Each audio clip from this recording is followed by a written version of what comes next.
সারাদিন পরে আমার বাবুটা বাসায় আসছে।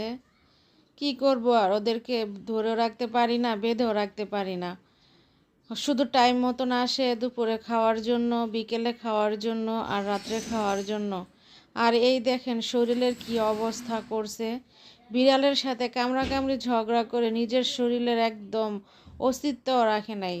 শরীরে জায়গায় জায়গায় ক্ষতস্থান, এখানে ক্ষতস্থান, ওইখানে ক্ষতস্থান, এখানে এখানে পশমে উঠায় ফেলছে। মুখের কি অবস্থা। হ্যাঁ, সারাদিন পরে আমারে দেখে দৌড়ে আসছে, খিদা লাগছে, এখন তো খেতে হয়। তো বাহিরে তো ঝগড়াঝাটি করতে পারে কিন্তু খাবারটা তো পায় না। তো আমি এখন কি করব, বেলাও পড়ে গেছে, রোদ্রের তাপ নাই। এখন যদি গোসলটা করাই দিই দেখা যায় শরীর শুকাবে না, আর ঠান্ডা ঠান্ডা লাগবে, আর এমনিতেই ঠান্ডার সমস্যা আছে। তো আমি এখানে একটি ভিজা ডোমা, আপনার ন্যাকড়া যেটাকে বলে, ভিজিয়ে আর শরীরটা ভালোভাবে মুছে দিচ্ছি। আর শরীরে অনেক ধুলাবালি লেগে আছে, তার চোখের অবস্থা খুবই খারাপ। তো আস্তে আস্তে আমি সব জায়গা ভালো করে মুছে দিতেছি। এমনি তো অনেক লক্ষ্মী, ঘরে থাকে না, এখন এটা সমস্যা। কিন্তু যখন গোসল করাই দিমু বা শরীর মুছাই দিমু, তখন আমার বাচ্চাগুলো একদম চুপচাপ হয়ে থাকে। ওরা বুঝতে পারে যে আমার মাম্মা এখন আমাদেরকে পরিষ্কার করতেছে।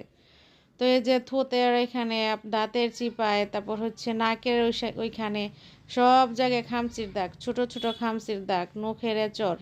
ওই যে অন্যান্য বিড়ালের সাথে যে ঝগড়া করে, হ্যাঁ, তো ওনার আবার মোছামুছি পছন্দ হইতেছে না, ওই বাইরে থেকে অভ্যাস তো।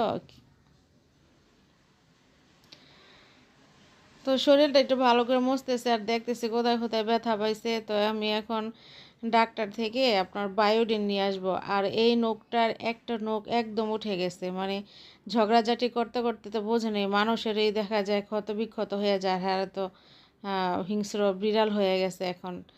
হ্যাঁ, এমনি কি জানেন, বাহিরের কোনো খাবার খাবে না কখনো, যে ইঁদুর মরা, তারপর হচ্ছে ব্যাঙ, এগুলা খাবে না। কারণ ওরা কখনোই কাঁচা যে জিনিসটা আছে ওইটা খায় না, শিকার করা ওরা বোঝে না।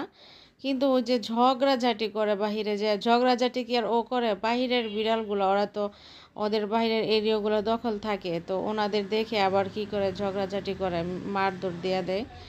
তো এই যে উনি আবার এই যে মস্তেছে, আর মানে আমার সাথে একটু মাঝে মধ্যে একটু রাগ দেখাইতেছে। হ্যাঁ, কী করবো জানেন, আমার ওদেরকে এত, মানে ওদের প্রতি এত মায়া, মায়া তো কাজ করে যে বাইরে যে থাকে। হ্যাঁ, আমার আছে যে ওদেরকে ঘৃণাবো বা ওদেরকে ধরবো না, এরকম না। আমার মানে ওদের প্রতি মায়ার কারণে ওদের প্রতি ঘিন পিঠ সব চলে গেছে, যে নখগুলো এক একটা করে ফেটে গেছে। হ্যাঁ, এখন আমি চাইছিলাম কি নখগুলা কেটে দিতে, এখন আমার মেয়ে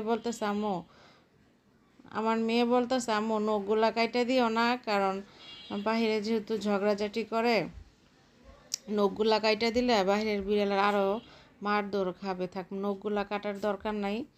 ঘরে থাকতে এক কথা, বাহিরে থাকে মারধর করে, তো উনিও তো কিছু মারধর দেয়, একবারে যে খায় তা না। তো এখন আর নখগুলা কাটবো না, শরীরটাকে ভালো করে মুছে পরিষ্কার করে দিব। তো 2বার করে মুছে দিছি, একবার ন্যাকড়া ভিজে মোছার পর আবার ফিরে ভালো পানি দেওয়া ভিজায় আরেকবার ন্যাকড়া দিয়ে মুছে দিছি। এখন শরীরটা একদম পরিষ্কার হচ্ছে, এখন খাবার দিব, দেখি কতক্ষণ ঘরে থাকে। এটা হচ্ছে সন্ধ্যা 6টার পর। ও এই বেলা আর বাহিরে যায় নাই, আমি যতক্ষণ ঘুমাইছি আমার সাথে ও ঘুমাইছে। এত লক্ষ্মী বিড়ালগুলো কেন যে মাঝে মাঝে এরকম করে আমি বুঝি না। আমি ওদেরকে নিয়ে খুবই টেনশনে থাকি।